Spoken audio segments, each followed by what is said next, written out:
Black woman CEO removed from her VIP seat for a white passenger. But what happened next? Silenced the entire plane. She was calm, composed, wearing a tailored navy suit and carrying nothing but her silence. Until the crew asked her to give up her seat without reason, without shame, just because someone else felt entitled to it. But what they didn't know, she wasn't just a passenger. She was the CEO of the airline. What happens when dignity is denied at 30,000 feet? What kind of power lives in silence? And what does real justice look like? Not when cameras are rolling, but when no one's supposed to be watching. This isn't just a story about a flight. It's about the weight of history, the price of prejudice, and one woman's quiet strength that shook an entire industry. So, who was she? Why didn't she speak up at first? And what did she do just 60 seconds later that changed everything? Get ready for a story that will move you, inspire you, and challenge the way you see every seat on the plane and every person in it. If this touches your heart, don't forget to like, share, and subscribe. Now, let's begin. The hum of the cabin was soft and steady, like a distant lullaby suspended in air. Overhead lights glowed a gentle amber. The scent of fresh leather and citrus cleaner mingled quietly. Flight RS Air 92 was boarding smoothly, first-class passengers moving with practiced ease, brushing past the curtain that separated them from the rest of the world. Imani Rhodes stepped onto the aircraft, her heels clicking with unhurried grace along the aisle. Her navy blue suit, tailored, pressed, immaculate, moved like second skin. She carried no extravagant bag, no flashy jewelry, just a calm, assured presence. Her hair was neatly swept back in soft coils, and a pair of tortoiseshell glasses framed eyes that had seen enough boardrooms and battles to know when she was being underestimated. Seat 1A, window side, her favorite. She booked it well in advance, just as she always did. Not for vanity, for silence, for space to think. Sliding into her seat, she exhaled softly and placed her tablet on the armrest. A project report waited inside, a merger proposal from Berlin. Nothing pressing yet, but something worth scanning over before landing in Washington, D.C. in the morning. Her fingers paused above the screen. A shadow fell beside her. "Excuse me, ma'am," came a polished voice. Chloe Brennan, the senior flight attendant, stood at an angle, her tablet in hand, her smile professional, but it didn't reach her eyes. Imani looked up, politely. "There seems to have been a bit of a mix-up," Chloe continued. "This seat is actually reserved for one of our long-standing elite passengers. Would you mind relocating to 3C for this evening's flight?" Imani blinked. She turned slowly to glance at the placard above her seat. 1A, the same as her confirmation. She met Chloe's gaze. "I believe this is my seat," she said calmly. "I'm a Titanium Premier member. I reserved this 2 weeks ago." Chloe's expression tightened ever so slightly.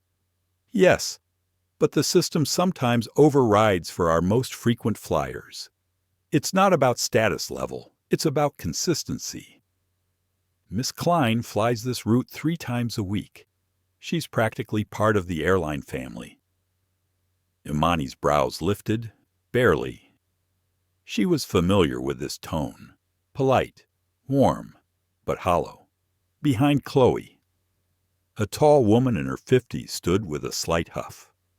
Meredith Klein, dressed in crisp white cashmere, pearls dangling at her neck, and a Cartier watch flashing beneath her sleeve. Her eyes moved over Imani as if scanning for a barcode that wasn't there. "I always sit there," Meredith said, smiling thinly. "That's my seat." Imani didn't answer her. Instead, she reached into her carry-on and removed her wallet, pulling out her Titanium Premier card and her digital boarding pass. I'd like you to check this again.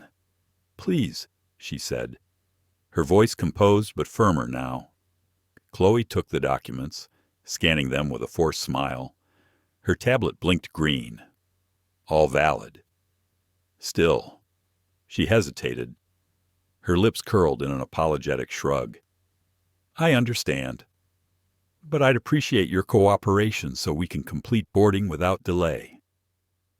Imani's jaw clenched, just slightly. She inhaled through her nose. I'm afraid I won't be moving, she replied. I followed every protocol. If there's a problem with your system, I suggest you take it up with scheduling. But this seat was booked, paid, and confirmed in my name, and I intend to remain here. A ripple passed through the cabin. Across the aisle, a young Asian woman in a charcoal hoodie glanced up. Her name was Lena Cho, a freelance journalist working an unpaid internship for Civic Mirror. Her ears perked. Her phone, already in her lap, slid quietly into video mode. Meredith scoffed under her breath. This is absurd, she murmured, mostly to herself, but loud enough. I don't even know why they let people like she stopped. But the sentence had already dropped like ash into the space between them. Chloe stiffened. She glanced at Derek Langston, the cabin service manager, who had been watching from 2 rows back. He stepped forward, rolling his sleeves and flexing the stiff smile of a man who didn't want to be here. What seems to be the problem? Derek asked. Chloe whispered quickly in his ear, then added aloud, It's just a simple reassignment issue. Imani turned slightly in her seat, calm as ever. There is no problem.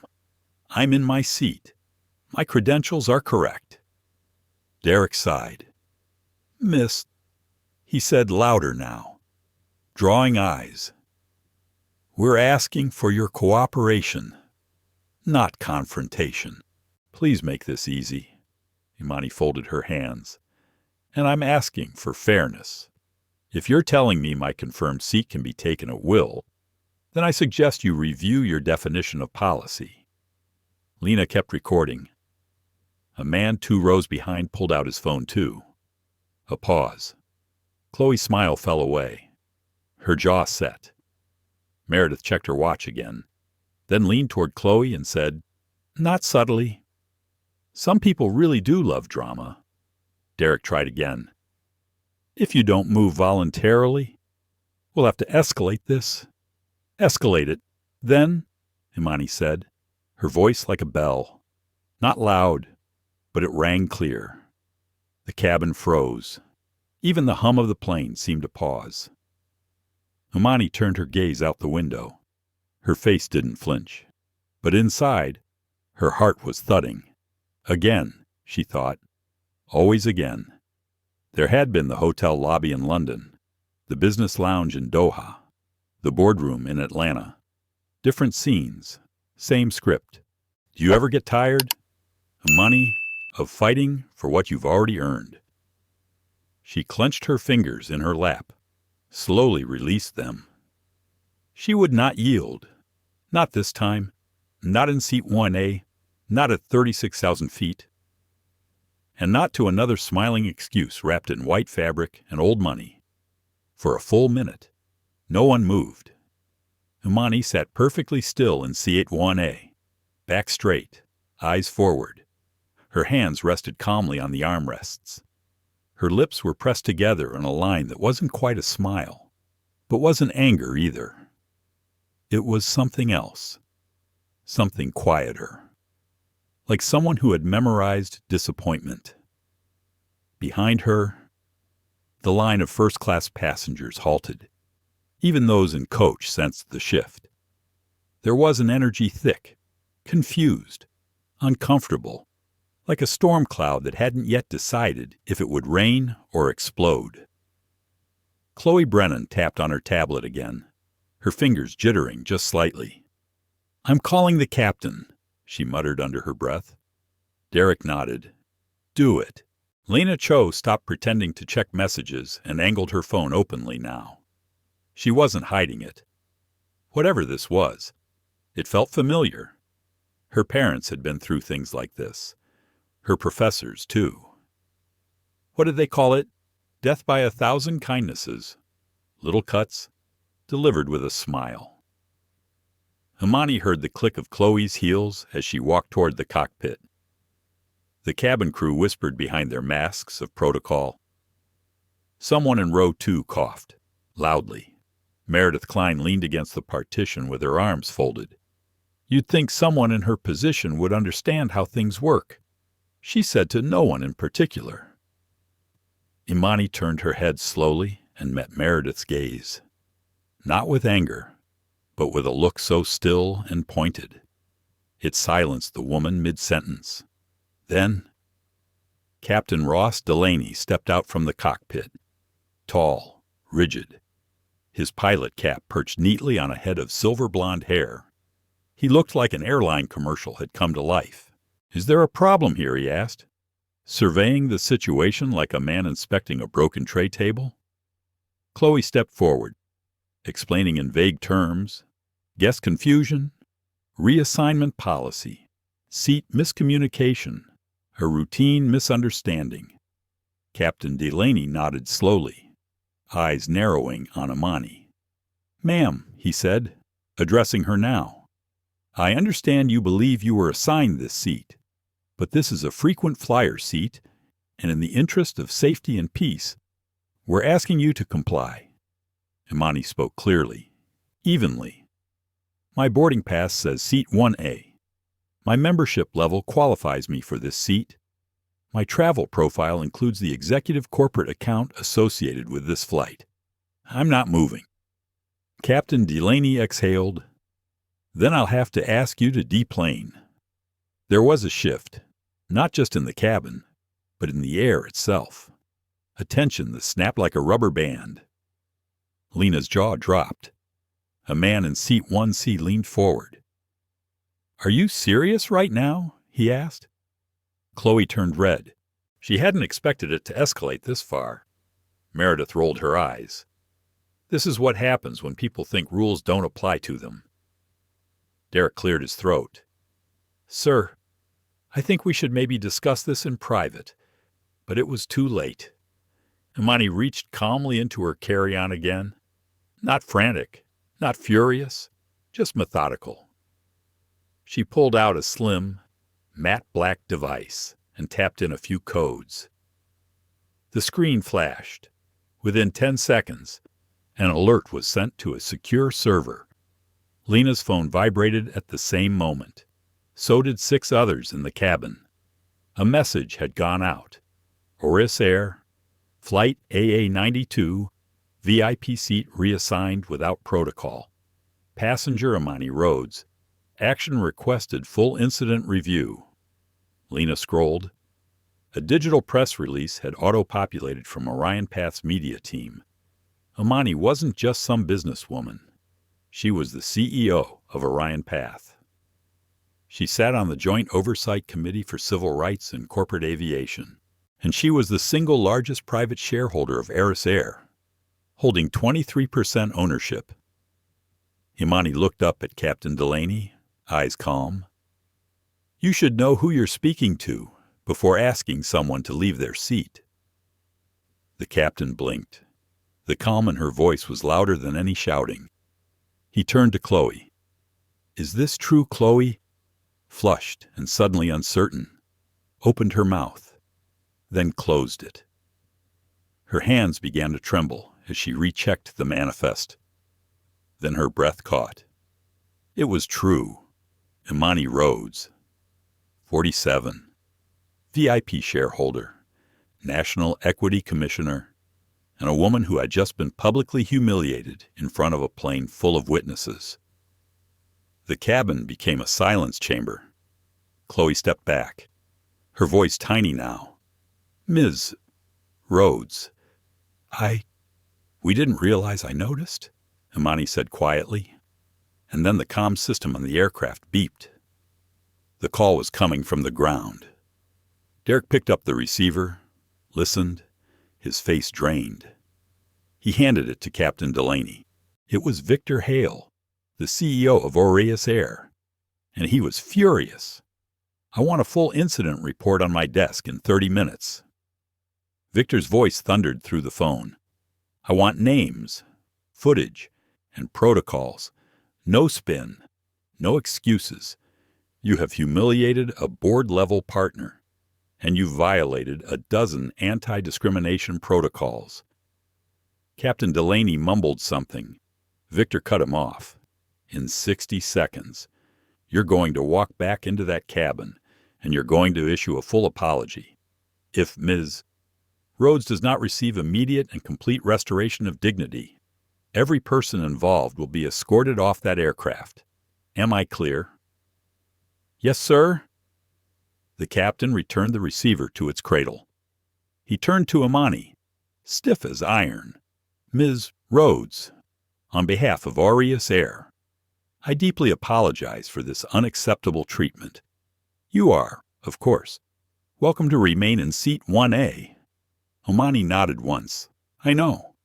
She didn't say more. She didn't have to. Chloe stepped back. Meredith was now shrinking into the shadows of row 2. And Derek. "He excused himself and disappeared into the galley," Lena whispered. Holy hell, under her breath. But it wasn't over, because the ripple hadn't stopped at the aisle. It had already hit social media. Within 60 seconds, Lena's video had reached the Civic Mirror editor, and within 5 more, it had been shared by 2 other major outlets. The caption read, "Black woman CEO removed from VIP seat by flight staff turns out. She owns the airline." Passengers scrolled, gasps, then murmurs, then silence again. Imani leaned her head against the window. Her heart was racing now, but she wouldn't let them see it. Part of her wanted to cry. Not out of sadness, but exhaustion. How many more times would she have to assert her worth? She wasn't surprised. Not really. But the public nature of it, the immediacy, the shame cut deeper than she liked to admit. Still, she was used to being the calm in chaos. So she closed her eyes and let the plane lift off, knowing the reckoning had only just begun. By the time flight AA-92 reached cruising altitude, the plane had gone from soft murmurs to uneasy quiet. Imani sat in seat 1A, upright, unreadable. To the casual eye, she looked composed, unbothered. Just another VIP passenger focused on her tablet. But under her blazer, beneath her silk blouse, her heart ticked like a clock against her ribs. She wasn't angry. Not yet. Anger was easy. Anger burned fast and loud. But what she felt was heavier than anger. It was that old, familiar weight, the one she'd carried through airports, boardrooms, cocktail galas, the one she had learned to drape over her shoulders like a shawl, so people wouldn't mistake it for rage, because rage in a black woman made people afraid, even when she had every right to it. She tapped the side of her tablet to open the encrypted feed from her Orion Path executive channel. The notification had already appeared. Alert video footage. Trending, 2.7 million views. From seat 1A. Her breath caught. They hadn't even reached Ohio airspace. She scanned the video. Lena's footage. Shaky, yes, but clear enough to see everything her refusal. Chloe's pressure. Derek's threats. The moment the captain demanded she deplane. The moment she calmly said no. There it was. Everything. Unedited. And now, unavoidable. Chloe walked past without speaking.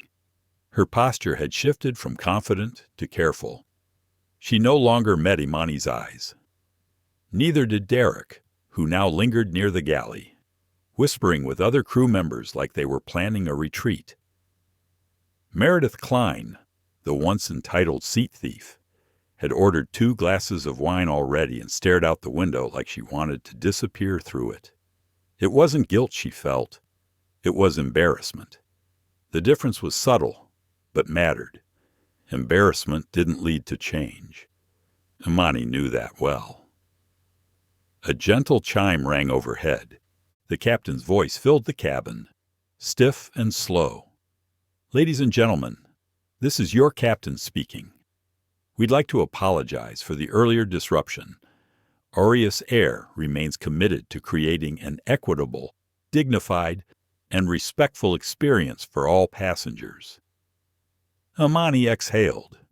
It was corporate language, hollow, rehearsed. She muted it in her head. Her thoughts drifted like they always did after these moments, not to herself, but to the ripple. She thought about the quiet passengers in coach, watching it all unfold through the curtain. She thought about the flight crew who said nothing, the ones who looked away, the ones who, had the roles been reversed, might have stepped in. How many people on this plane, she wondered, still think I overreacted, even now, even after her identity had been revealed? She could feel it in the way some passengers looked at her, a flicker of, why make a scene? Or couldn't she have just moved, or worse? She used her power. Yes, she had used it, because power, unused, was just permission for the next insult. Her mind drifted to her grandmother, a woman who had cleaned offices for 30 years in Baton Rouge and once told Imani, "Don't let them decorate your silence and call it dignity." She hadn't. But Lord, it was tiring. A voice interrupted her thoughts. "Ms. Rhodes." Imani turned slightly. It was Lena. The young woman looked hesitant, holding a cup of herbal tea. She spoke softly, almost nervously. I'm sorry to bother you. I just wanted to bring this ginger lemon. I noticed you didn't order anything." Imani offered a half smile. "Thank you." Lena paused. I also recorded the video. I hope that's okay. I didn't expect it to go viral that fast." "You did the right thing," Imani said gently. "I've seen things like this before," Lena added, almost whispering, "but never that. Direct, and never with someone so calm." Imani nodded once. "It's never about volume." Lena looked down. "You handled it with so much stillness. I'm not sure I could have." "It's not a choice," Imani said. "Not really. You either learn how to contain yourself or they use the fire to burn you." Lena's eyes glistened. She nodded and slipped away. Imani watched her go. Not all allies wore suits or titles. Some just carried phones and courage. Across the aisle, Chloe stood stiffly by the beverage cart. Her hand trembled as she poured water for a passenger. Derek joined her moments later. His voice hushed. "She's going to ruin us," he muttered. "You think they'll fire us?" Chloe asked. Derek's mouth was tight. "She owns part of the company. Victor Hale already called twice. You think he's going to let this blow over?" Chloe glanced at Imani, who had turned back to her tablet. "She doesn't even look angry." "That's the worst part," Derek said. "You don't see it coming." Imani heard them. She didn't turn. She didn't need to. Instead, she opened a secure message from her legal team. "Subject Emergency Board Review, Aureus Air Internal Protocols." Her assistant had already scheduled it. First thing tomorrow. She glanced at the clock. 11 hours until landing. 11 hours until the real storm began. She pulled a soft blanket over her lap and leaned back into the seat. Not to sleep, just to breathe. Behind closed lids, her mind spun. Her father, a postal worker who once told her, "Baby girl, when they can't move you, they try to erase you." Her mentor at Stanford, who taught her that systems don't collapse, they calcify until someone dares to crack them. And her younger self, the one who once whispered in the mirror, Don't give them the satisfaction? She never had, but it cost her something every time. Her peace, her softness, and sometimes her hope.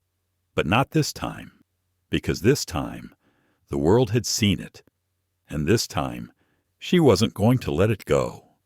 She tapped one last message into her tablet, sent to her communications director. Begin draft reset initiative. Equity and sensitivity in air travel. It was time to rewrite more than policy. It was time to redesign the culture that made this flight possible. As the cabin lights dimmed for the overnight leg of the journey, the buzz of uncertainty lingered, not just among the staff, but in the passengers' eyes. Some ashamed, some afraid, some waking up. And in seat 1A, wrapped in the stillness of her own resilience, sat a woman who would not be moved. The cabin lights dimmed into a soft amber glow, meant to ease passengers into sleep for the red-eye leg of the flight. But sleep didn't come easily that night, not for most.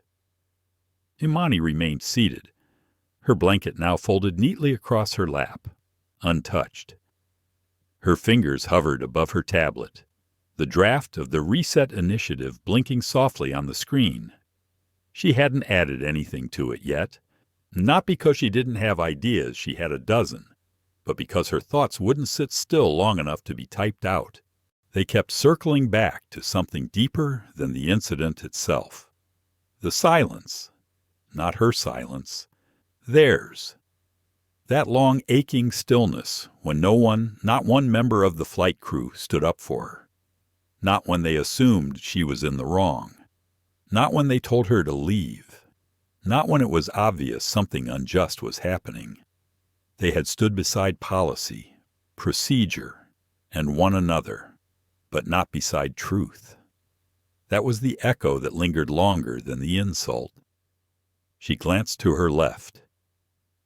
Meredith Klein had finally dozed off, a silk sleep mask snug around her eyes, as if that would block out what she'd done. She had slipped into comfort again, as if comfort was a right, not a responsibility.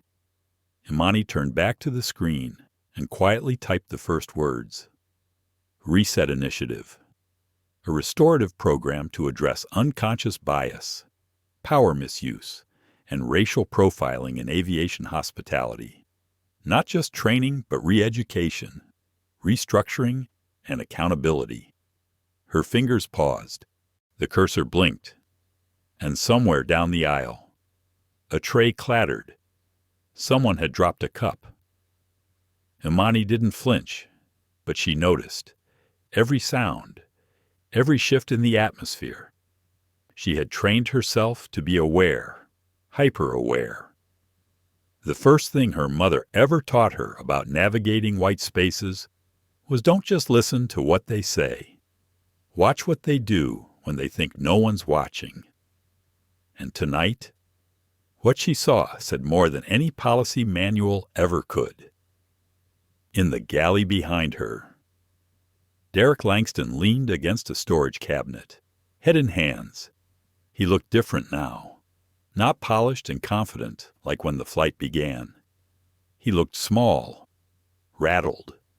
He rubbed his face with both palms, like he was trying to scrub the day off his skin. Chloe entered the space, still stiff in posture, but her steps slower. "You okay?" she asked quietly. Derek didn't answer at first.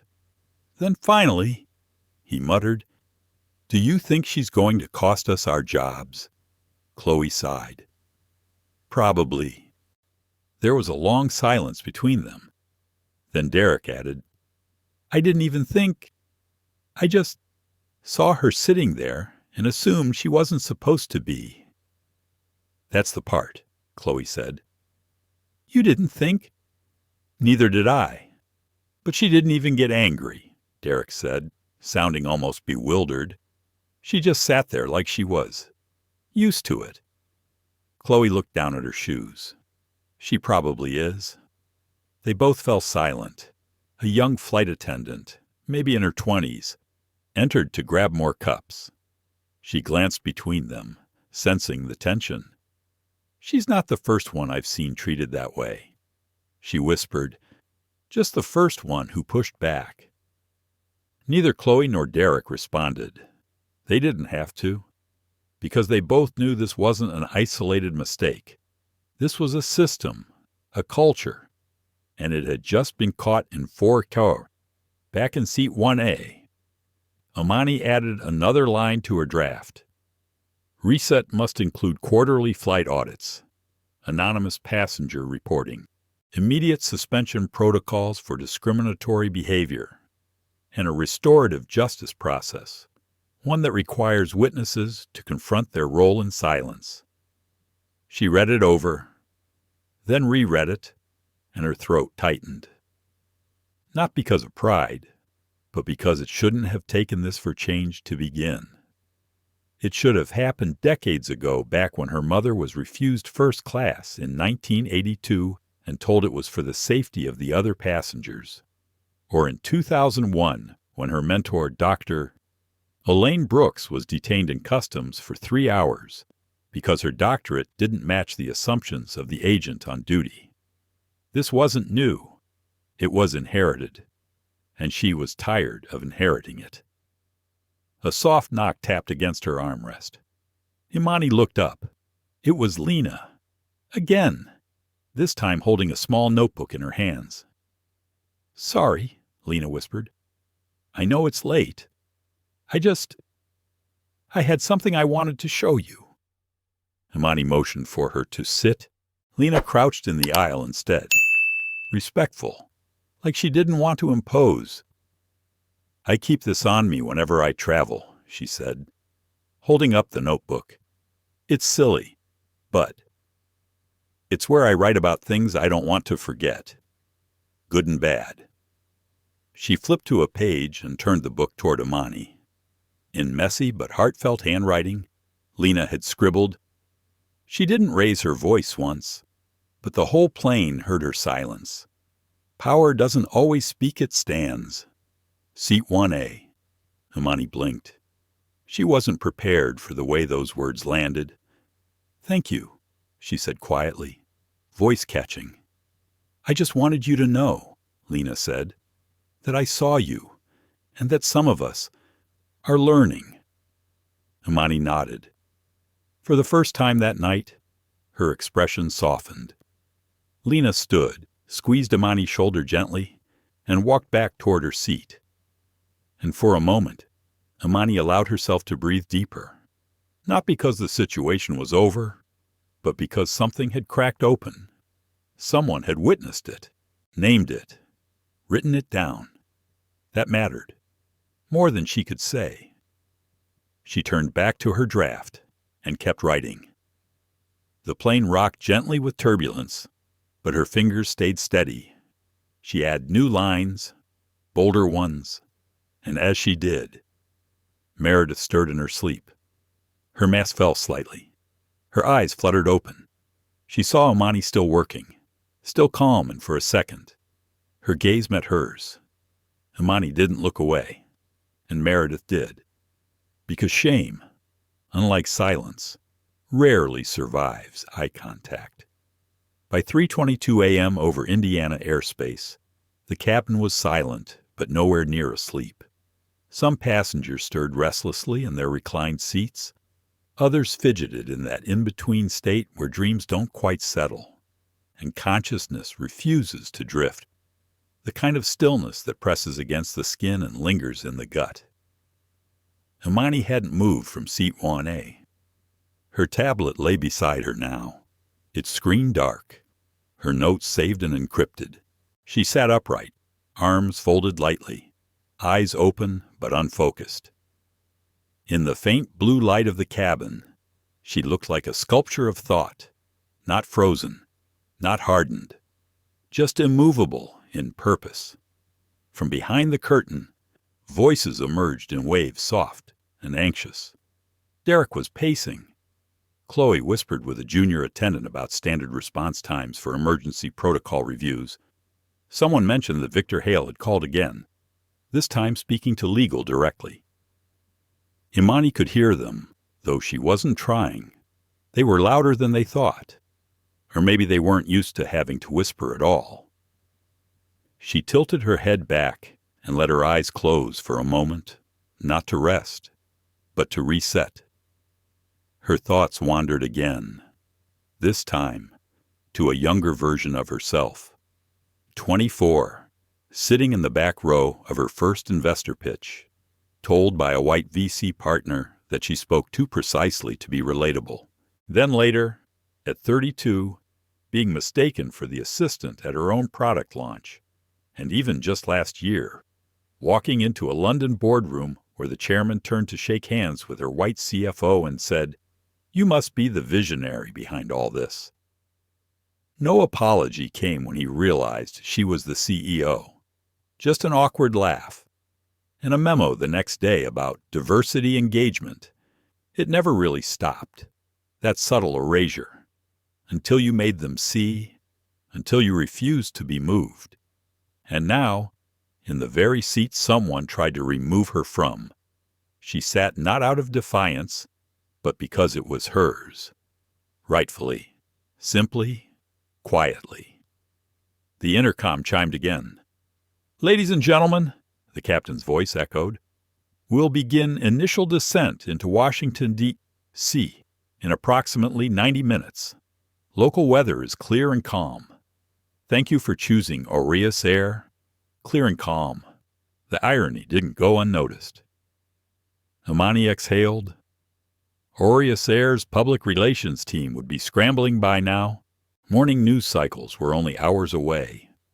Once this video hit the national stream, there would be statements, apologies, possibly suspensions, likely denials, but she wasn't here for any of that. She hadn't stayed to make a scene. She stayed to finish the journey they told her she didn't deserve. Across the aisle. Meredith stirred again, now fully awake. She glanced at Imani, eyes bleary, face tight with an emotion she couldn't name or didn't want to. Guilt. Maybe. Or discomfort wearing guilt's clothing. "Good morning," Meredith offered, voice raspy. Imani didn't reply immediately. She turned slowly, measured. As Meredith blinked. "Pardon." Imani held her gaze. "You asked for my seat, and when I didn't move, you assumed I didn't belong here. Not once did you question why you were so certain of that." Meredith shifted uncomfortably. "It wasn't personal. It never is," Imani said calmly. "Until it is." A flush crept up Meredith's neck. "Look, I didn't mean to cause all this." "But you did," Imani replied. "And you still haven't apologized." The air between them stiffened. Meredith looked around, as if hoping someone else would intervene. But there was no one. Just truth. Staring back at her from across the aisle. "I'm sorry," she said finally. "I really am. I wasn't thinking." "That's the problem," Imani said. "Thinking is a choice. You had one. You just chose not to use it." She didn't raise her voice. She didn't need to. The words landed with quiet precision. Meredith looked down. Chloe passed by, eyes darting between them. She handed Meredith a cup of coffee with hands that trembled slightly. Then she paused. "Ms. Rhodes," she said softly, "can I speak with you for a moment?" Imani turned to her without expression. "Go ahead." Chloe hesitated. In private, Imani's voice remained even. "Anything you have to say, you can say here." Chloe swallowed hard. "I wanted to apologize. Truly. I misjudged. I assumed. And I didn't uphold the respect you deserved." Imani studied her face for a long beat. "Thank you," she said. "But apologies aren't where the work ends. They're where it begins." Chloe nodded slowly. "I know that now," she said, voice barely audible. "Then prove it," Imani said. "When it's not trending." Chloe stepped back, humbled, her posture no longer stiff, just human. When she walked away, Imani turned her gaze to the window. Below, the early edges of dawn touched the horizon, painting soft lines of orange and gold across the sky. The city below stirred, and so did something inside her. It wasn't rage. It wasn't even relief. It was resolve, the kind that doesn't announce itself loudly, but sits inside the bones like iron. She reached for her tablet one more time and opened a secure communication channel. Her assistant was already online. Boardroom D, 10:00 a.m., full Oris review, full reset presentation, live press feed. She added a note. Seat 1A wasn't just a seat. It was a symbol. Let them know the seat is staying exactly where it is. Then she powered down the screen, sat back, and let herself feel the weight of it all. The exhaustion, the burden, the clarity. Not the moment itself, but what would come after. Because it was never just about a seat. It was about every door that had been closed, every assumption made, every time someone like her had to justify their presence in spaces they'd already earned. This flight might land soon, but her journey, it was just beginning. The hum of the engine softened as the plane began its slow descent. Outside the windows, the deep purple of early morning was giving way to a thin gold light that curled across the edge of the sky, chasing the last remnants of night. Imani remained upright in her seat, hands resting on her thighs, back straight, not out of tension, but presence. Every inch of her body seemed attuned to the quiet energy of arrival. Her face was calm, but her mind moved with precision. She had less than an hour now, less than 60 minutes before touchdown in D.O.E.B.C., before the world below caught wind of what had happened in the air above. The silence of the cabin would soon be replaced by noise, media noise, boardroom noise, public outcry, empty statements from executives scrambling to save face. But for now, there was still stillness, still room to think. A junior flight attendant approached her row, a young man with short curls and olive skin. He looked nervous, his fingers clutched tightly around a folded cloth napkin. "Excuse me, Ms. Rhodes," he said, his voice hushed. Would you like anything before we land?" "A fresh drink breakfast." Imani glanced up. His eyes didn't carry the practiced blankness she'd seen in others. They held something closer to regret, or maybe humility.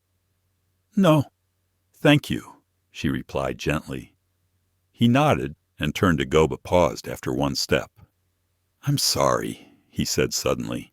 I saw what happened earlier, and I didn't say anything. I froze. I thought it wasn't my place." Imani tilted her head, studying him, and now he swallowed. "Now I think that's part of the problem." Her gaze softened. "It is." The young man nodded, and before he turned away fully, she added, "What's your name, Elias?" "Thank you. Elias," she said. "For saying that now, it matters." He smiled, tentative but genuine, and walked away, leaving her with his sincerity like a small ember of warmth in a cold system. Over the intercom, Captain Delaney's voice returned, crisp and rehearsed. "Cabin crew, prepare for final approach. Passengers, please fasten your seat belts and return all seatbacks to their upright position." The rustling began, blankets folded, trays clicked shut, eye masks removed. And the artificial comfort of the cabin gave way to the collective awareness that landing was near. Imani glanced across the aisle. Meredith Klein was already sitting upright, arms folded tightly, face pale. She hadn't said another word since their exchange, and she didn't look like she would. Her silence now carried weight not from pride, but from recognition, a private reckoning. Imani didn't need more than that. She wasn't here for a performance. She was here to hold the line, one row behind her, Lena Cho had taken out her camera again, not to record, but to scroll through the footage she'd captured earlier. Her fingers paused over the play button. She hesitated. Then, slowly, she turned to the man beside her, a businessman in a charcoal gray suit, and whispered, "Excuse me? Would you watch something with me?" He raised a brow, curious. She pressed play, and the screen lit up with the moment Chloe told Imani to vacate her seat. The man frowned. His shoulders stiffened. Then he leaned in, watching more intently. 2 rows behind them, another passenger peered over, drawn by the whispering. The video spread like a spark. Imani didn't know it yet, but the fire was already catching. Up front in the galley, Chloe Brennan clutched her tablet with both hands. A message from Auris Air HQ had just come through. Urgent CEO Victor Hale en route to D&C Terminal. Requests immediate debrief upon landing. Security team assigned to escort passenger Rhodes directly. Do not interfere. She reread it twice. Her breath caught in her throat. She'd worked for Auris for 11 years. Climbed the ranks faster than most. Sacrificed holidays, birthdays, even a relationship or two to stay on the fast track. And now, one decision, one blink of bias had thrown all of it into question. Chloe turned to Derek, who was leaning against the rear storage locker. "They're flying in Victor," she whispered. Derek looked up, face drained. "We're done, aren't we?" Chloe didn't answer. She didn't know how to.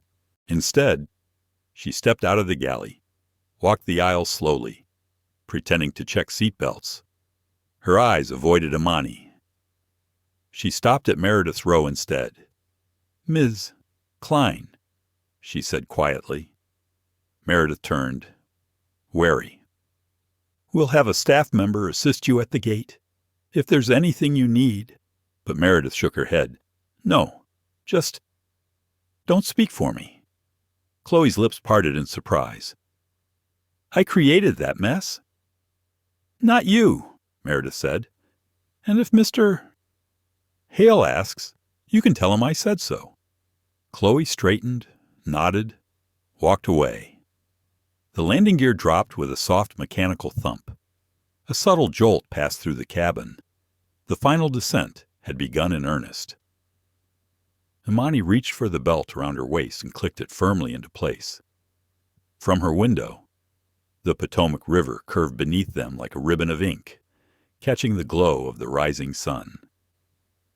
She watched the city approach, saw the skyline materialize out of mist, the monuments, the high-rises, the gleam of marble domes, a place built on promises, a place where those promises had failed people like her over and over again. She didn't smile, but she didn't flinch either, because she wasn't landing here as a victim. She was landing as the storm.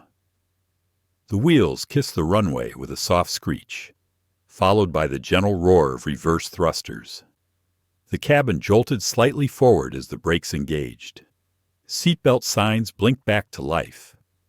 The voice of Captain Delaney returned, too polite now to be genuine. "Welcome to Washington, D.C. Thank you for flying with Auris Air. We hope to see you again soon." Imani didn't move, not yet. She watched as passengers unbuckled and rose, stretching, yawning, murmuring to one another. Some glanced at her, others avoided her entirely. But more than a few looked twice, looked aware. Lena Cho caught her gaze and gave her a subtle nod. Then, at the front of the aircraft, the door opened with a pneumatic hiss, and 3 sharply dressed men in navy suits stepped aboard. Security, but not the intimidating kind. They wore subtle earpieces. One held a tablet. Another leaned down to whisper something to the captain. The third approached Imani with quiet respect. "Miss Rhodes," he said, "we've been instructed to escort you directly to the executive terminal. Mr. Hale is waiting. Imani gathered her coat, her bag, her tablet, then rose. Her heels clicked once on the floor as she stepped into the aisle, smooth and composed. Every eye turned. No one spoke. No one needed to, because the woman they tried to erase just became impossible to ignore. The private terminal at Reagan National sat quiet in the blue wash of dawn.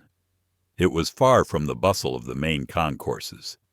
Here, there were no loudspeaker announcements, no crowds tugging luggage, no airport stress compressed into stiff shoulders and worn shoes.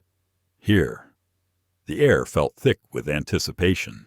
Imani stepped through the doors flanked by 2 security escorts, her stride steady, her back straight. The hem of her gray cashmere coat swayed slightly with each movement. No one told her what room she was being led to. She didn't ask. She already knew.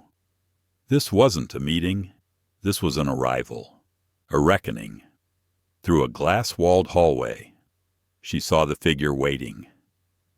Victor Hale stood beside a long, polished table in Executive Suite B. He wore his signature navy suit, silver tie, and the expression of a man who'd slept very little and thought far too much. On the table beside him lay a tablet, 2 printed reports, and a cup of coffee he hadn't touched. As the doors opened, he looked up. "Imani," he said, not rising. "Sit, please." She did not sit. Not yet. Instead, she removed her coat, draped it over the back of a leather chair, and placed her tablet neatly on the table. Then she met his gaze. Full on. "You've read the statement from my legal team," she asked. Victor nodded slowly. "I have. And the video. From 3 angles. Then you already know everything." He leaned back, folding his hands in front of him. "I'd like to hear it from you." Imani paused. The quiet stretched for a breath too long. She wasn't sure if it was genuine curiosity in his tone or an executive shielding the company's liability. "Your staff," she said, voice calm, tried to displace a black woman from a seat she rightfully paid for, in front of a cabin of witnesses, because a white woman demanded it. Victor's jaw tightened. Imani continued. Her words paced like a heartbeat. They didn't check the manifest. They didn't ask questions. They assumed immediately that I didn't belong. And when I refused to move, they treated me like a problem instead of a person. Victor nodded once, slowly. "This is not the first time," she added. "Not for me. Not for anyone who looks like me. But it might be the last time someone does it this boldly without consequences." Silence. Victor finally spoke. "Chloe Brennan has been suspended. Derek Langston as well. Meredith Klein is being blacklisted from our loyalty program and formally reprimanded in writing to her firm. I've ordered a full internal review of all in-flight discrimination incidents in the last 5 years. Imani blinked once. Unreadable. "You're reacting quickly."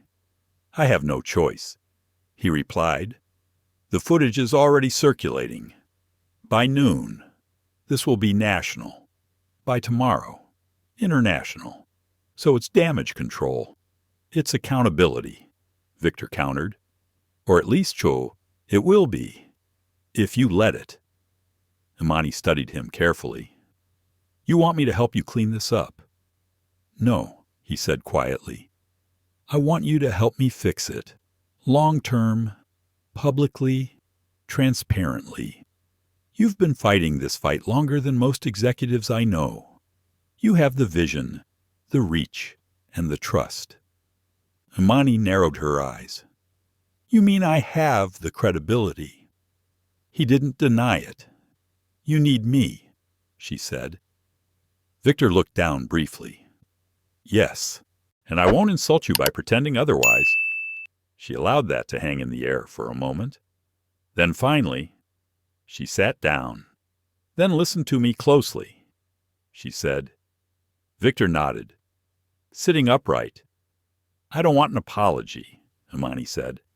Not another platitude, not another press release. I want systemic action, structural disruption. I want your board to review its hiring and promotion practices. I want your training programs rebuilt from the ground up. Not performative DEI gloss, real, enforceable change. And I want direct oversight. Victor raised an eyebrow. By whom me? Imani said. I'm not consulting. I'm leading it. I want the title, the power, and the freedom to restructure from within. Victor stared at her. That's a major request. It's not a request, Imani replied. It's the cost of credibility. He exhaled slowly. You'd walk away from this seat at the head of your own firm? No, Simki, she said. I'm not leaving Rhodes Equity. I'm expanding it. Think of this as a joint initiative, yours and mine.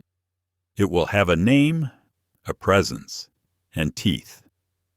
Victor sat back, silent. He hadn't expected this level of clarity. And yet, it made sense. Imani Rhodes didn't just want a moment. She wanted a movement. Across the glass wall, staff members began to stir. A PR assistant entered the corridor holding a printed mock-up of the press release. Victor caught a glimpse of the headline, Aureus Air issues apology following VIP seating incident. He pushed the document aside. No, he murmured. That's not what we're doing anymore. He turned to Imani. What's it called? He asked. This initiative of yours? Imani didn't hesitate. Gate 1. Victor frowned. Why that name? Because that's where we're always told to wait, she said. To be last, to be questioned, to prove we belong, but this time, Gate 1 is the place where everything starts. Victor nodded slowly, then extended his hand. She took it, and just like that, a new door opened. In another part of the terminal, Chloe Brennan sat alone in a side office. Her hands trembled as she scrolled through headlines already forming. Photos from the flight had begun surfacing. Someone had shared a close-up of Imani Rhodes in seat 1A, calm and dignified, surrounded by chaos. And beneath it, Black CEO refused to move. Now she's reshaping the industry. Tears stung Chloe's eyes, not from sympathy, but shame. It had been so fast. A moment of weakness, of assumption. Now her entire future hinged on whether anyone would trust her again. She reached for her bag. Her resignation letter was already printed. But a knock interrupted her thoughts. Elias, the junior flight attendant, peeked in. They're asking for you, he said. Imani wants to speak before she leaves. Chloe stood, stunned. Me? Why, I don't know, Elias replied. But maybe she's offering you a second gate, too. Chloe followed him down the hall, heart pounding. Chloe Brennan hadn't felt her heels on the floor since flight school. That was how it felt, like her feet were finally, unmistakably real again. The numbness was gone. Now. She was walking toward something she didn't quite understand, and the weight of it landed in every step. She entered the small lounge room where Imani sat, her posture relaxed but alert, hands loosely clasped in her lap. Sunlight spilled in through the windows, catching her cheekbones and softening the intensity in her gaze. Sit, Imani said. It wasn't a command, but it wasn't optional either. Chloe sat down slowly. Her badge was gone, her blazer wrinkled. Her voice had been quiet all morning, but now it felt entirely absent. I know you've already been briefed, Imani began. You've read the headlines, checked the metrics, counted the shares. Chloe gave a small nod. But I want to hear from you, not as a crew member, not as a spokesperson for Aureus, just you. Chloe's fingers clenched together. I made an assumption, she said, her voice low and hollow. I saw a black woman in first class and assumed it had to be a mistake. She swallowed, shame cutting across her throat like paper. I thought I was being efficient, resolving a conflict before it escalated. But I was the conflict. I escalated everything. Imani didn't move. I've never said that out loud before, Chloe added. Good, Imani replied, softly but firmly. Because words carry weight, and accountability begins when we stop looking for softer language. Chloe looked up, eyes glassy. I don't expect forgiveness, she said. I'm not here to forgive you, Imani answered. I'm here to ask you what you'll do now. The question settled into the room with gravity. Chloe's mind raced. She thought of quitting, of starting over. She thought of her mother, who worked 2 nursing shifts a day to help pay for Chloe's training. She thought of her father, who hadn't lived long enough to see her take her first flight. But mostly, she thought of how quickly she'd turned that sacrifice into silence. I don't know, she admitted. I don't know what I'm supposed to do. Imani leaned forward slightly. Then maybe start by learning to see before you act. That means not just checking the manifest, but checking your assumptions. Who do you expect to see in seat 1A, and why? Chloe's voice cracked. Not someone like you. But that's the problem, isn't it? Imani nodded once. Chloe, this industry doesn't need more polished apologies. It needs people who are willing to get uncomfortable and stay there until something changes. Chloe sat back, absorbing every word. Do you think I can still help? That's up to you, Imani said. But if you do, it won't be by climbing your way back into favor. It'll be by staying grounded, right where it hurts, and listening harder than you speak. Chloe exhaled sharply, like the release of something held too long. Thank you, she said. Imani stood and reached for her coat. The conversation was over, but the impact would linger. As Chloe rose to leave, she paused at the door. Why did you ask for me? She asked. You could have left without saying anything. Imani turned, her face calm. Because someone once gave me a second gate, she said, and I walked through it. Chloe nodded and left the room quietly, heart heavier but somehow more awake.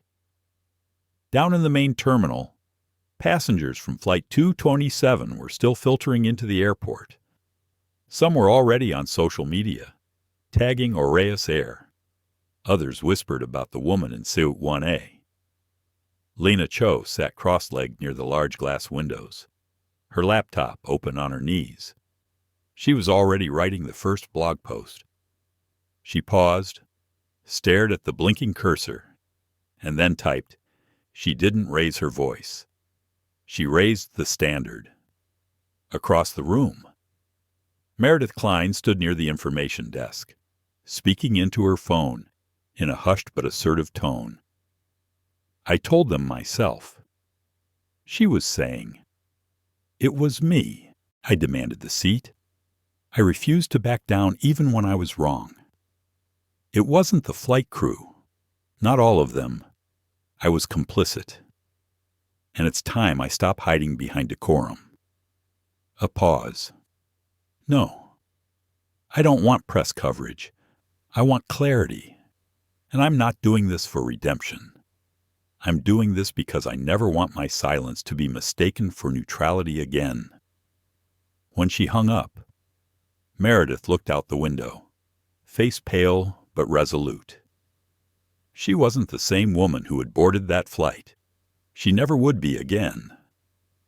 Back in the executive terminal, Imani was walking toward a car waiting just beyond the security barrier.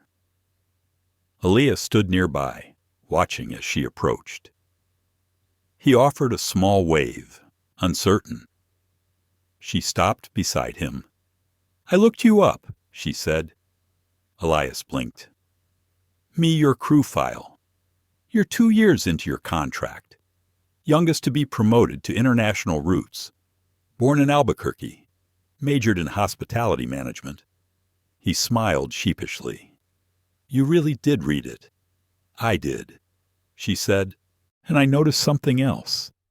You reported an incident a year ago. A passenger who verbally abused a black mother traveling with 2 children. Your report was thorough, but the incident never made it to escalation. Why, Elias's face darkened. My supervisor said the customer was premium and not worth the PR risk. Imani nodded. Well, I'm building something new now, she said. Gate 1. We'll need people who don't just follow the rules, they question them. You interested? Elias blinked. Wait, are you offering me a job? I'm offering you a seat, Imani said. The rest is up to you.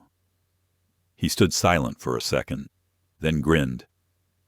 Where do I sign? Imani didn't answer. She simply got into the car and closed the door. As the vehicle pulled away, she looked out the window at the morning sun cresting over the runway.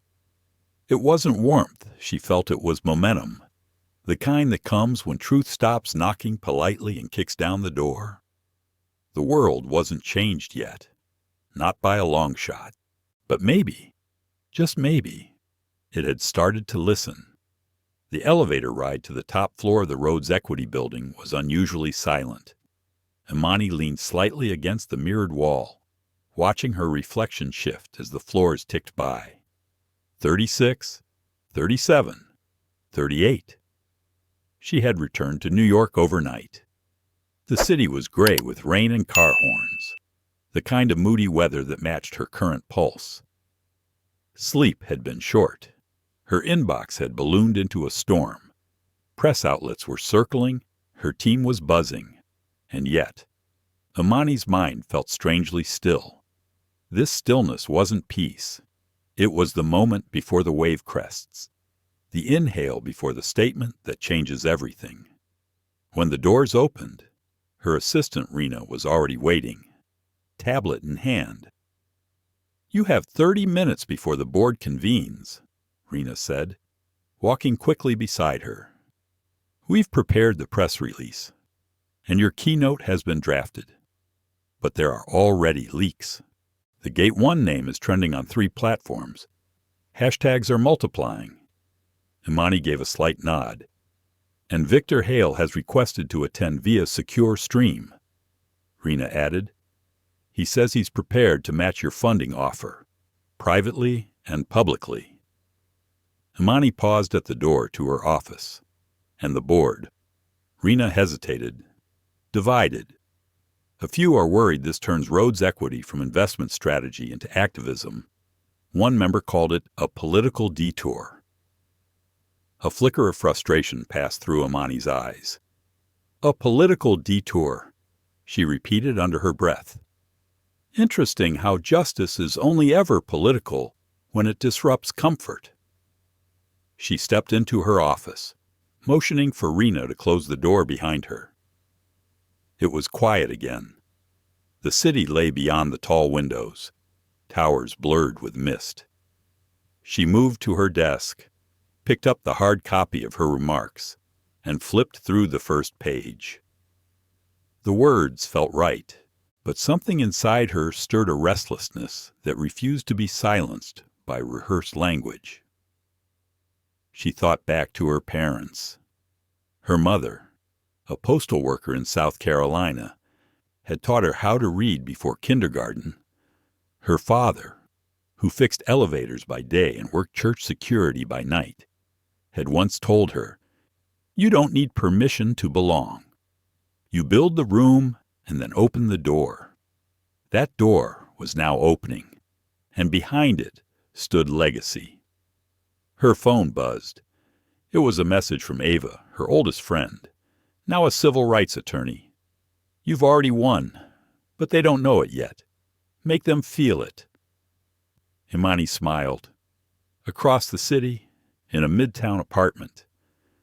Chloe Brennan sat at her kitchen table with a spiral notebook open, pen poised. Her uniform sat folded nearby, retired and clean.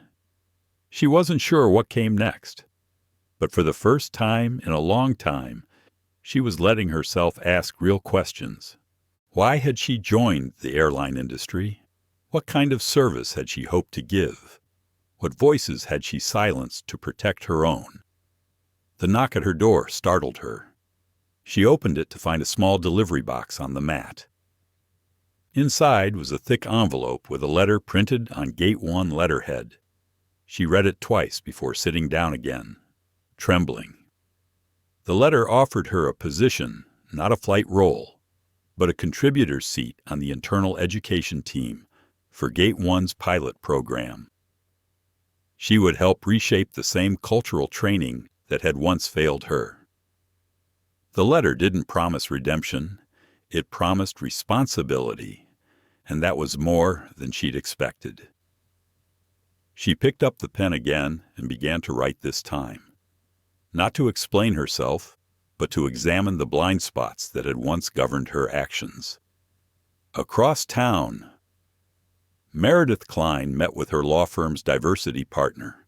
For the first time in her career, she requested a leave not for travel, not for vacation, but for learning. She intended to study under the new anti-bias initiative Gate 1 was offering to corporate partners.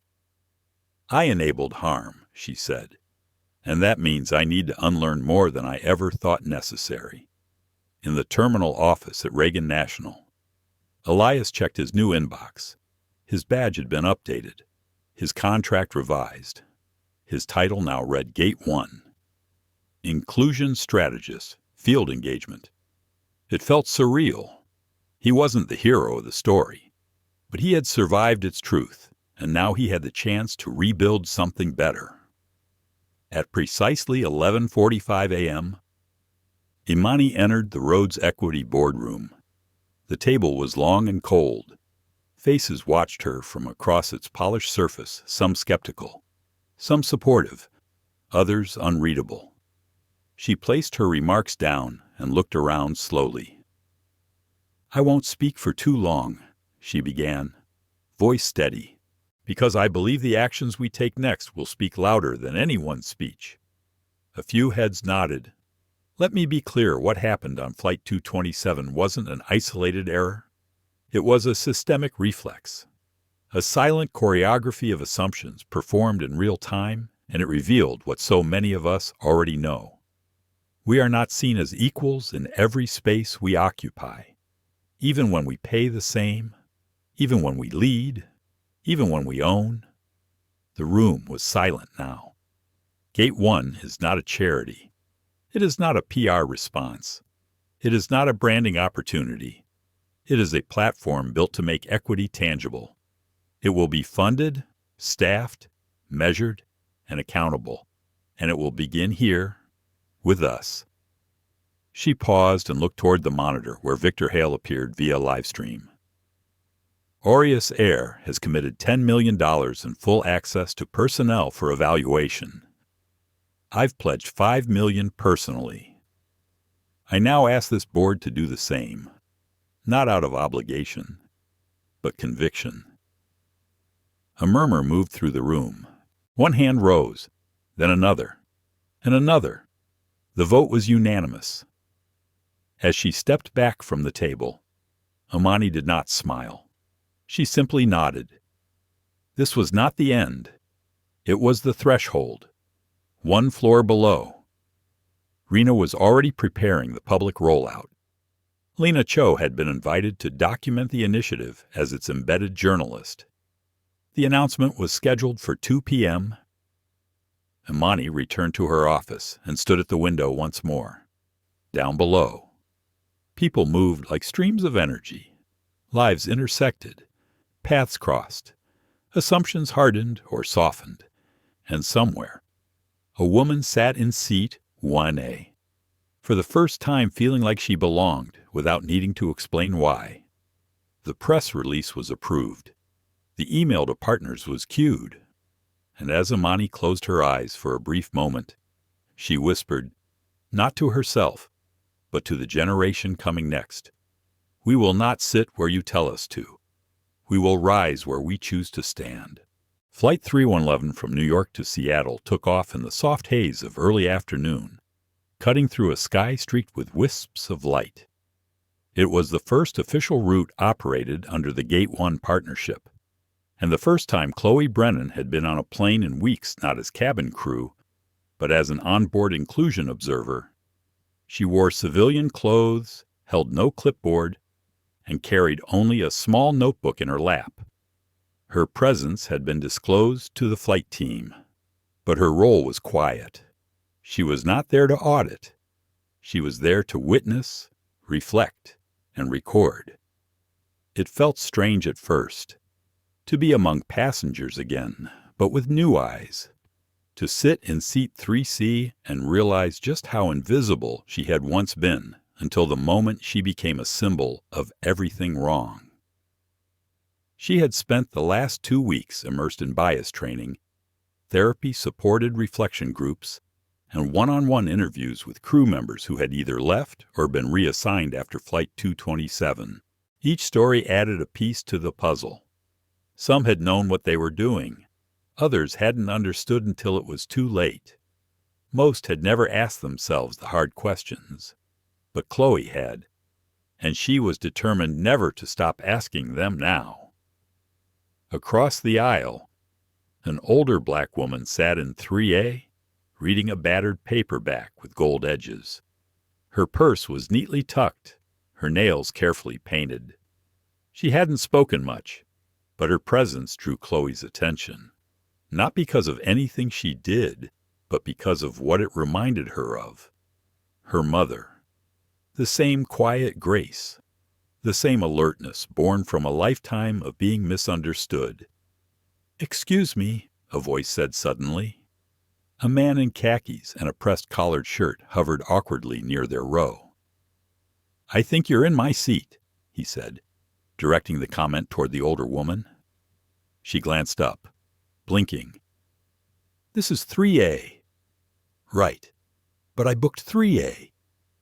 The attendant on duty, a young man named Noah, approached quickly with his tablet. "No problem," Noah said. "Let's check the manifest together." Chloe remained quiet, eyes alert. Noah scanned, paused, then nodded. "Actually, Mr. Daniels, you're in 4A today. There was a last-minute adjustment. It should have updated in your app." The man looked momentarily irritated. "I've flown this airline for years. I always sit in 3A. "I understand, sir," Noah said calmly. "But today, that seat belongs to Ms. Hargrove." He gestured with a polite but firm nod. The man hesitated. For a moment, the old tension began to creep in. Chloe felt it in her spine. The air thickened slightly. The man looked between Noah and the seated woman. Then, reluctantly, he stepped back. "Fine," he muttered. "But someone should have said something before I boarded." He moved to 4A, shaking his head. "Ms." Hargrove returned to her book as if nothing had happened. But Chloe noticed the smallest shift in her posture, a slight stiffening, a reflex carved by decades of experiences like that one. Noah turned to Chloe and offered the subtlest glance. Professional, measured. She nodded once in return, and in that moment, something settled, small but meaningful. After takeoff, Chloe spent some time walking the cabin, listening to how the team interacted, observing without judgment. She watched as a mother struggled to keep her toddler calm. A male attendant offered her a complimentary toy without being prompted. She watched an elderly passenger spill coffee, and a flight attendant in training cleaned the mess without flinching or frowning. She saw something unfolding, not perfection, but effort.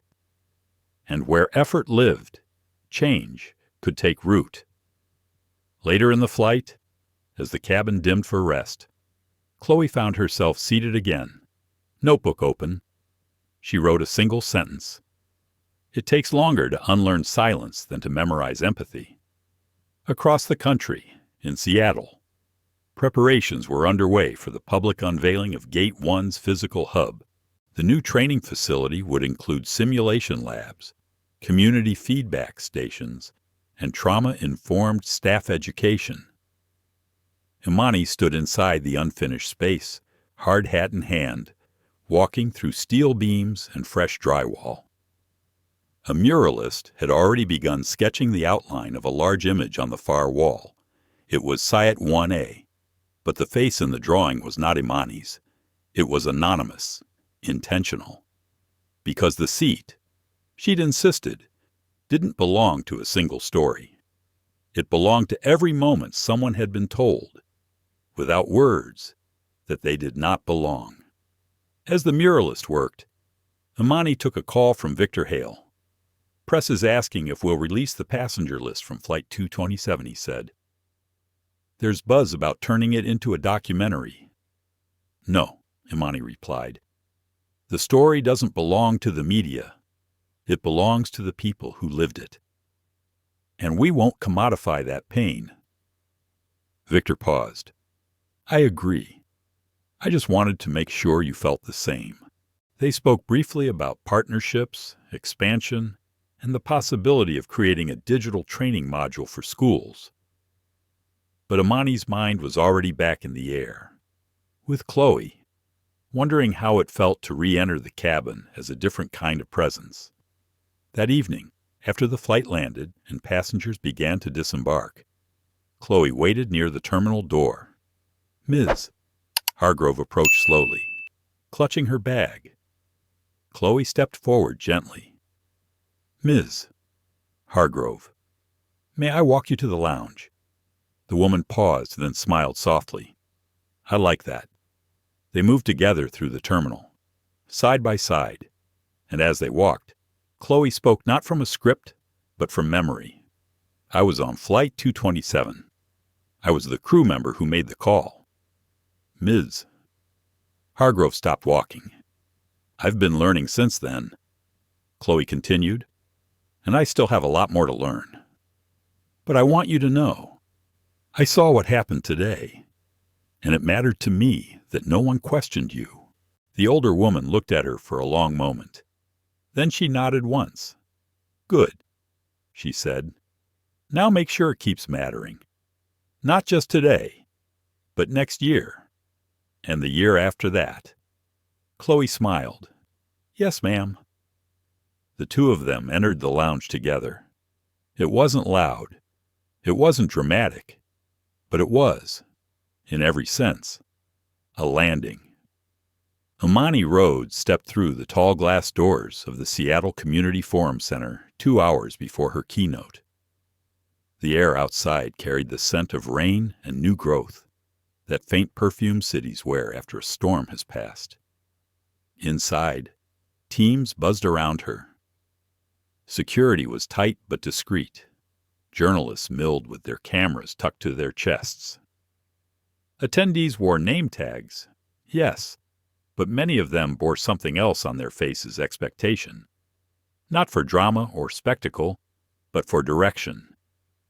This event wasn't just a ceremonial ribbon-cutting for Gate 1's new equity initiative. It was a convergence point. Civil rights leaders, CEOs, school superintendents, airline executives, even student organizers, people from different walks, all drawn here because of one moment that cracked open a bigger truth. A moment that had happened in less than 60 seconds, but its consequences were still unfolding. As she walked toward the small prep room, Imani paused to look out at the rows of empty chairs, neatly arranged in arcs. She imagined the weight of bodies soon to occupy them, the stillness before breath and applause. Her assistant, Rina, stood waiting inside. "Your slides are loaded. The interpreter team is set." And she hesitated. "Your parents just arrived." "Front row." Imani raised her eyebrows. "Dad actually came." Rina smiled. "He did. He's already asked 2 ushers where the coffee is." Told the third he used to fix elevator hydraulics in this building back in '86. Imani let out a soft laugh, her body exhaling tension she hadn't noticed. "And Chloe?" she asked. Rena nodded. "She's backstage. Wants to speak with you before we begin." Imani adjusted the cuffs of her navy jacket. The gesture had become a kind of armor, something grounding before stepping into public space.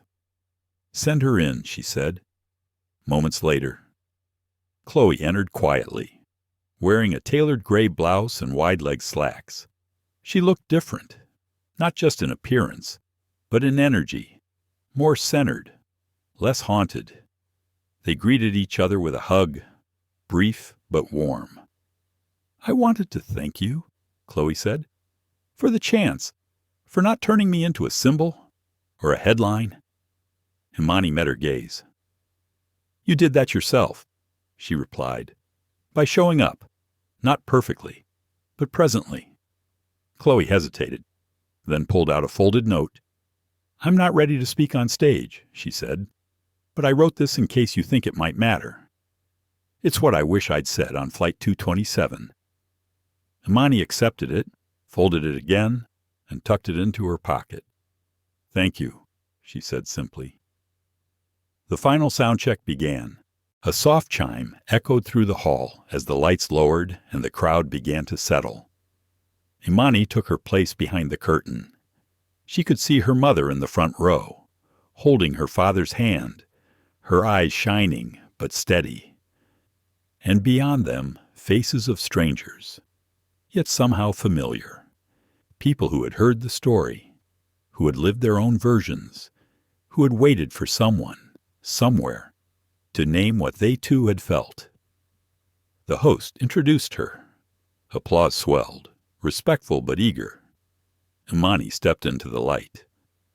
"Good afternoon," she began. "My name is Imani Rhodes, and I was the woman in seat 1A. A murmur passed through the crowd, a collective breath.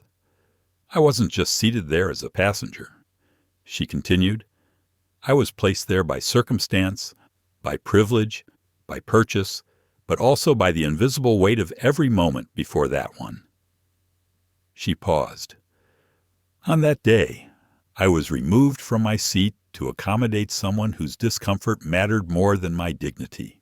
I was told, without words, that my presence had to be negotiated, that even in first class, some of us are still second-guessed." She looked out at the crowd. "But I am not here to recount trauma. I am here to trace its transformation."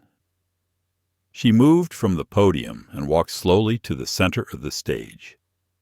Gate 1 was born not from anger, but from clarity, a clarity that silence will not save us, that equity is not a mood or a marketing tool. It is measurable, practical, teachable. The screens behind her lit up with photos of training sessions, testimonies, revised procedures, real-time passenger reports, accountability dashboards. Then, a final photo filled the screen. It was Chloe, seated beside Ms. Hargrove, both smiling not for the camera, but in quiet solidarity. "This," Imani said softly, "is what it looks like when the apology is not the end, but the beginning." The room was silent, deeply so. Then, a slow rise of applause. Some standing, some wiping their eyes. Imani bowed her head briefly, then stepped down as the host returned. Backstage, she exhaled deeply and reached into her pocket. She unfolded Chloe's note and read it to herself. "To the woman I failed, I thought I was following protocol. But I realize now that protocol was written without you in mind. And that makes it wrong. You shouldn't have had to prove you belonged. I should have known you already did. I am sorry, not just for what I did, but for not unlearning sooner." Imani folded it again and placed it in her bag. Later that evening, a small private dinner was held at a nearby rooftop space. Just 15 guests, no press, no cameras. Among them were Chloe, Noah, Meredith Klein, Elias, Lena Cho, Victor Hale, and Imani's parents. There was laughter, awkward pauses, quiet toasts, a kind of peace blooming not from perfection, but from repair. At one point, Imani stepped away from the table and stood near the edge of the terrace. The skyline shimmered before her. Victor joined her, a glass in hand. "You did it," he said. She shook her head. "I didn't do it," she replied. "I opened the door, and then the people walked through it." Victor looked at her with admiration. "Still, most people never even build a door." Imani looked out at the lights blinking across the horizon. "They were always watching us," she whispered, "even before they knew our names, the ones who needed to see it done." Victor raised his glass. "To the ones watching now." They clinked their glasses together. Somewhere in the city, a young girl was hearing the story for the first time. A teacher had printed out an article. A mother had shared a clip. A mentor had mentioned the name Imani Rhodes. And in that girl's heart, something began to shift. A knowing. A small flicker of recognition. Because for the first time, she believed she might take her seat someday and never be asked to leave. 3 months later, Flight 227 quietly resumed its route from San Diego to Atlanta. Same gate, same departure time, but everything else had changed.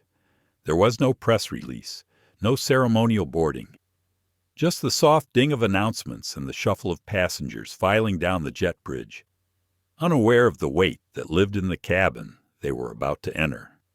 In seat 1A, no one sat.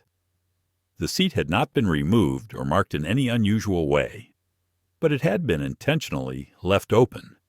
The booking system skipped it. The flight crew knew it by heart, not out of superstition, but reverence. It had become a silent gesture, a place of memory and transformation, of what had happened and what had been born because of it. Imani wasn't on the plane.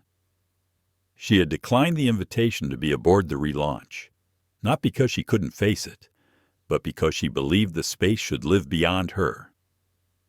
"This seat doesn't belong to me," she had told Victor Hale weeks earlier. "It belongs to what we learned. Leave it open. Let it breathe." So it did, and the plane took off with one seat untouched, while hundreds of lives soared onward. Back in Seattle, Imani sat on her porch, a soft breeze lifting strands of her locks. She was barefoot, coffee in hand, and for the first time in months, not preparing for a speech, a meeting, or a media request. She was simply present. A cardinal landed on the railing in front of her, its crimson body a flash of stillness. She smiled. Chloe had just sent her a postcard from Buenos Aires, where she was working with a new airline startup focused on trauma-informed hospitality. Her words were full of clarity and care. It read, "Every time I enter a plane now, I ask myself, whose story don't I see yet? Thank you for giving me the mirror I needed. See." Imani set the card down and let her thoughts wander. She thought of Lena Cho, who had launched a free mentorship network for underrepresented youth, dreaming of aviation careers. She thought of Noah, now leading Gate 1's global expansion program. She thought of passengers she'd never meet who would sit down, breathe easy, and simply be treated like they belonged. And then she thought of Seat 1A, the way it had held her body that day, and her silence, the way it had witnessed injustice, then sparked a reckoning. She stood up slowly, stretched, and walked inside. Her phone buzzed on the kitchen table. It was a text from her father. "Mom's making her peach cobbler today. You're expected. No press allowed." Imani chuckled. She texted back, "I'll be there. Tell her save me the crispy corner." Meanwhile, aboard a different flight high above Chicago, a new conflict quietly stirred. A teenage boy with autism had grown distressed after his noise-canceling headphones lost power. A crew member, unfamiliar with sensory overload, began raising his voice. An older woman, seated nearby, calmly placed a soft cloth over the window shade and whispered, "It's okay, baby. Let's breathe together." Her name was Ruth Hargrove, the same woman from seat 3A on Chloe's return flight, still flying, still present. The young attendant knelt beside her afterward, eyes wide. "I didn't know," he said. "I didn't realize." Ruth placed a hand over his. "Now you do," she replied gently. "And next time, you'll remember." The boy fell asleep minutes later. Peace returned to the cabin. It wasn't a headline moment, but it mattered. 6 months later, Seat 1A was reopened for booking. By then, hundreds of new hires had passed through the Gate 1 pipeline. Airlines across the country had adopted its internal system's real-time reporting apps, bias interruption drills, peer-led debrief circles. Several universities had invited Imani to co-design curriculum modules for ethical leadership in corporate environments. But on the day that SEAT reopened, something simple happened. A woman named Nora Black, a nurse practitioner from Mobile, Alabama, booked it without knowing its history. She boarded Flight 227 carrying a copy of Between the World and Me and a prayer shawl her mother had crocheted. As she settled into Seat 1A, the flight attendant greeted her by name. "Welcome aboard, Ms. Black. If you need anything, I'm here." The words weren't extraordinary, but the tone was. Not rehearsed, not polite to a fault, just present. Nora smiled. "Thank you." The seat beneath her made no sound, but it remembered. That night, Imani sat at her desk, reading a draft op-ed sent to her for review. It opened with the line, "Diversity is not an event. It is a promise we keep in how we treat each other when no one's watching." She scribbled a note in the margin, "Add this to Chloe's keynote next spring." Then she closed her laptop and stepped into the evening. Across the street, a group of kids played basketball beneath the floodlights. One of them, a girl, maybe 10, shouted to her friend, "I'm going to be the next Imani Rhodes." Just watch. Imani smiled, not because she craved recognition, but because the legacy she had hoped for was taking root not in corporate slogans, not in investor decks, but in the imagination of the next generation, a generation that might never be told to give up their seat. We often talk about turbulence on airplanes shaking cabins, overhead bins flying open, coffee spilling into laps. But the real turbulence, it's what happens when people carry centuries of injustice on their backs and are still told to sit quietly in the wrong seat. Imani Rhodes didn't yell. She didn't rage. She listened. She remembered. And she built something no one could ignore. Because true power doesn't always announce itself. It transforms quietly, brick by brick, until the world must adapt around it. This story was never just about a chair, or a title, or a single flight. It's about what happens when everyday bias meets unexpected courage. It's about holding space, demanding better, and refusing to accept the lie that dignity must be earned. And yes, it's about you. Because whether you're in Seat 1A or the very last row, your voice matters, your presence matters. We hope this story stayed with you deep in the part of you that still believes change is possible. If it moved you, challenged you, or opened your eyes, do us one powerful favor. Like this video, share it with someone who needs to hear it, and subscribe for more stories that shine light where others look away. We'll see you next time. Until then, take your seat and keep it.